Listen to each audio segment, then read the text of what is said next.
বাইরের বিরিয়ানি আনহেলদি আর ঘরোয়া পদ্ধতিতে কিছু না কিছু ভুল হয়েই যায়। ঠিক আছে, তোমরা একটু দাঁড়িয়ে যাও, চলো আজকে দেখিয়ে দিই একদম ইজি প্রসেসে ঘরে কিভাবে হেলদিভাবেই রেস্টুরেন্টের মতো বিরিয়ানি বানানো যায়। তো প্রথমেই যে কাজটা থাকবে সেটা বিরিয়ানির চালটাকে ভালো করে ভিজিয়ে রাখা।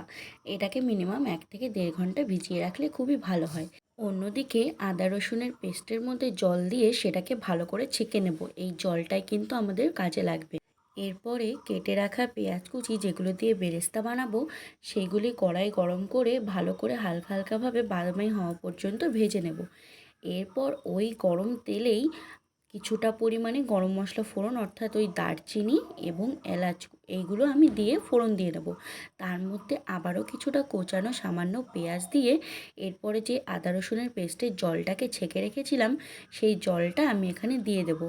আমি এখানে পুরোটাই সর্ষের তেলে কমপ্লিট করেছি, তোমরা চাইলে রিফাইন তেলেও করতে পারো, বাট সর্ষের তেল খাওয়াটা হয়তো বেশি উপকারী, রিফাইন তেলে সেই উপকারটা নেই। যাই হোক, এরপরে ওই জলের মধ্যে কিছুটা পরিমাণে বিরিয়ানি মশলা আর কাশ্মীরি রেড চিলি পাউডার দিয়ে দেব, এবং তার সঙ্গে কিছুটা রেড চিলি পাউডার দেবো হালকা ঝালের জন্য, এবং দিয়ে দেব পরিমাণ মতো লবণ। ব্যাস, এই মিশ্রণটা কিন্তু রেডি। এবার এর মধ্যেই আমি একসঙ্গে আলু এবং মাংসগুলোকে দিয়ে রাখবো। আমি আলু এবং মাংসগুলো একত্রে দিয়েছি কারণ দুটোই খুব ভালো সেদ্ধ হয়ে যায় এবং এর মধ্যে খুব সুন্দর ফ্লেভার ঢোকে। তোমরা চাইলে আলু এবং মাংসটাকে আলাদা আলাদাভাবে সেদ্ধ করতে পারো, কোনো সমস্যা নেই। প্রত্যেকটা জিনিস ভালো করে দিয়ে এটাকে আমি ঢেকে দেবো। এবার এটা সেদ্ধ হতে থাকুক, চলুন আমরা যাই আর একটা মশলা তৈরি করতে। কিছুটা পরিমাণে দুধ নিয়েছি এবং এই দুধের মধ্যে দিয়ে দেব কেওড়া জল পরিমাণ মতো, এবং তার সঙ্গে কিছুটা পরিমাণ গোলাপ জলও দিয়ে দেবো। যেহেতু আমার 1 কিলো 250 চাল, সেখানে আমি 3 চামচ কেওড়া জল এবং 2 চামচ গোলাপ জল দিয়েছি, এবং এর সঙ্গে সামান্য আতর, 1 থেকে 2 ফোঁটা আতর, কিন্তু বেশি দিলে বিরিয়ানির টেস্টটা একদম নষ্ট হয়ে যাবে।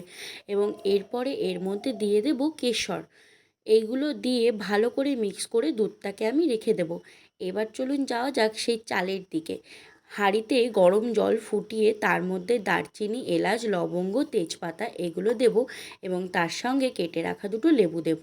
লেবু চাইলে আপনারা স্কিপও করতে পারেন, এতে ফ্লেভারটা ভালো আসে, তাই আমি দিয়েছি। এবং এর সঙ্গে দিয়ে দেবো সামান্য পরিমাণে লবণ এবং ঘি। ঘিটা জলের মধ্যে দিলে না চালটা খুব সুন্দর ঝুরঝুরে হয়। আপনারা চাইলে জলে ঘিয়ের বদলে রিফাইন্ড অয়েলও ইউজ করতে পারেন। এদিকে আমার মাংস এবং আলুটা সেদ্ধ হয়ে গেছে।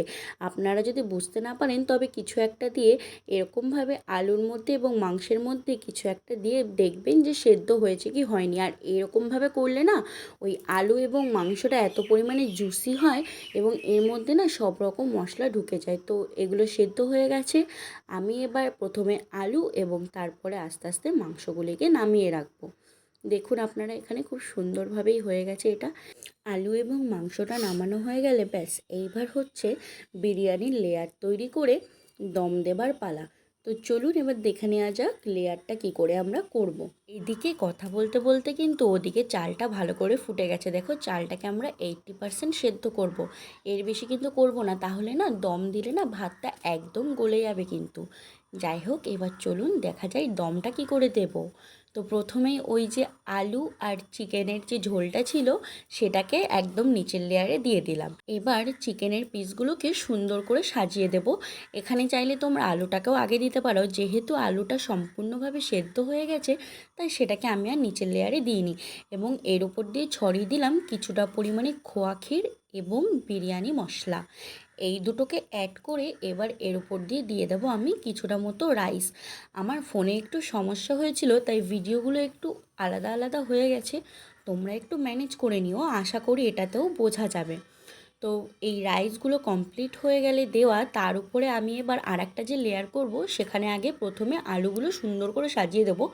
আলুগুলোকে মাঝখানে রাখবার চেষ্টা করবেন, তাহলে আপনি যখন বিরিয়ানিটা কাটবেন তখন সাইড দিয়ে আলুগুলো ভেঙে যাওয়ার কোনো প্রশ্ন আসবে না।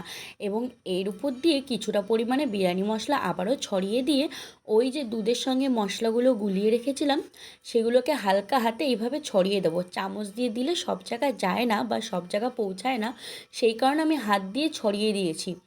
এবং এটার পরে আরও কিছুটা পরিমাণ দিয়ে দেব সেই পেঁয়াজের ভেজে রাখা বেরেস্তাগুলো। এইটা দিয়ে আবারও সেই আগের মতো কিছুটা পরিমাণে ভাত দিয়ে আবার একটা লেয়ার তৈরি করে দেব। এইভাবে সম্পূর্ণ ভাতটা দিয়ে তার উপর দিয়ে বেশি করে বিরিয়ানি মশলা ছড়িয়ে দুধ কেশর ভেজানো যে বাকি তরলটা রয়েছে সেটাকেও আমি আবারও হাতের মাধ্যমে সুন্দর করে ছড়িয়ে দেব এবং পেঁয়াজ বেরেস্তা দেব। এইভাবে মোট 3টে লেয়ারে আমি করেছি, যেহেতু আমার চালের পরিমাণ বেশি ছিল। তোমরা চাইলে 2টো লেয়ারেও কিন্তু কমপ্লিট করতে পারো, সেটা একান্তই তোমাদের বিষয়। যাই হোক, এইভাবে সুন্দর করে ছড়িয়ে দমটা কিন্তু এভাবে রেডি করতে হবে এবং এই লেয়ারটাতেও বেশি করে খোয়া ক্ষীর দেবো। প্রথমের যে লেয়ার দুটো গেছে সেখানে অল্প অল্প করে দেব এবং লাস্টের যেটা ওপরের লেয়ার, যেহেতু এখানে কোনো মশলা বা কিছু থাকে না, সুতরাং এখানে খোয়া ক্ষীরটা একটু বেশি দেবেন এবং এরপরে দিয়ে দেবেন ঘি।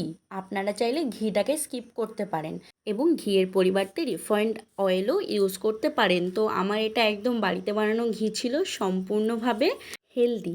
এরপরে একদম উপরের লেয়ারে ডিমগুলো দিয়ে তারপরে ব্যাস বিরিয়ানির ঢাকনাটা ঢেকে দিয়ে কোনো একটা মোটা বস্তু দিয়ে জল গরম করে তার উপরে বিরিয়ানির হাঁড়িটা বসাবো। এর ফলে বিরিয়ানিটা জুসি থাকে এবং খুব টেস্টি লাগে। দেখুন এখানে আপনারা বিরিয়ানিটা কাটলে কি সুন্দর, একদম উইদাউট এনি ফুড কালার, কি সুন্দর কালার এসে শুধুমাত্র দুধ কেশরের জলে, এবং রাইসগুলো কি সুন্দর ঝুরঝুরে হয়েছে। তোমরা এখানে দেখলেই বুঝতে পারবে যে রাইসগুলো কতটা জুসি এবং ঝুরঝুরে হয়েছে। দেখুন একটা চালও কিন্তু ভেঙে যায়নি, ওই যে ঘি দিয়েছিলাম তার কারণে। আর সেখানে আপনারা চাইলে রিফাইন অয়েল ইউজ করতে পারেন। আপনাদের আজকের ভিডিও কেমন লাগলো আমাকে জানাবেন। কথা দিচ্ছি এভাবে বানালে আর রেস্তোরাঁ থেকে বিরিয়ানি কিনে খেতে হবে না।